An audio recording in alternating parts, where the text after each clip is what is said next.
Is with the shape, I am guessing this is a contemporary or an indigenous work of art.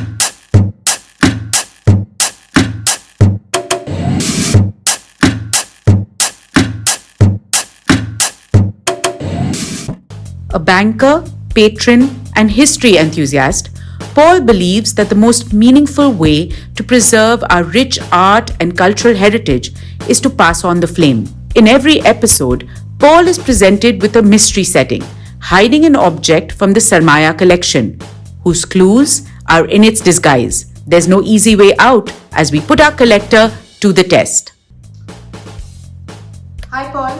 Hi, So, are you ready for 20 questions? I am. Okay, so the clues are in the packaging, and on the in the objects that are placed around you. There's some almonds with some red dots on them. There's the sculpture, and there's some flowers. So there you go. Yeah. So first of all, as always with the shape, I am guessing this is a contemporary or an indigenous work of art. Is it contemporary? No. It's not contemporary. Is it modern art? I mean, recent art? I mean, in the last 20, 30 years type? See? Yeah. Yes. Okay. So I'm reckoning that, the traditional representation of the woman here and the flowers and things like that.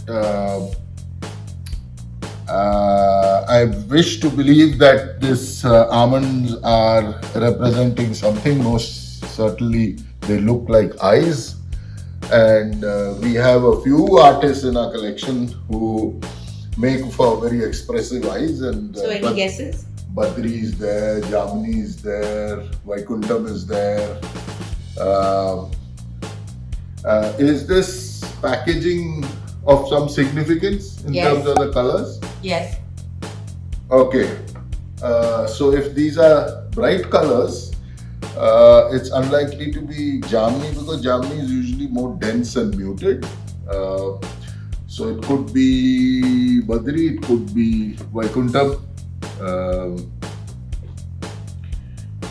Both have, representations of humans, especially women, and I'm presuming because of the flowers and the eyes and almond, the woman here, it's some representation of a woman in the artwork. Is that correct?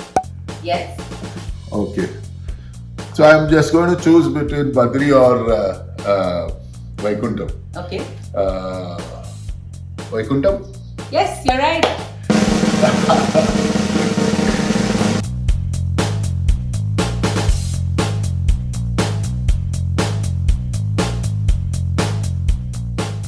Well, it's interesting because this is probably one of the more muted ones of Vaikuntham.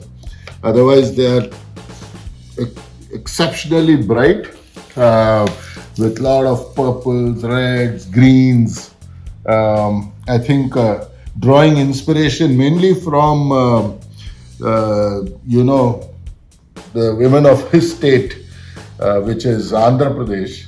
And he grew up in a place called, he was born in a place called Burgapalli in 1942, then studied in Hyderabad, and then went on to MSU in Baroda. And in his paintings, all his women were very, very dusky, sensuous, but he insists that the idea was never to objectify, but to showcase the natural beauty of not only the environment in which he was born, but the nature of the people, the colorfulness that they represented and things like that.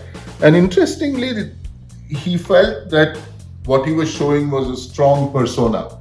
Now, some of it, I believe, is also inspired by the fact that in many rituals and theatre back in his home, the men represented the female characters in theatre and plays and rituals. So he drew upon that also in terms of seeing a strong personality in a very physical sense, but at the same time The women who were highly independent, managed their affairs well, and yet they were beautiful, sensuous, loved the color, loved life and its,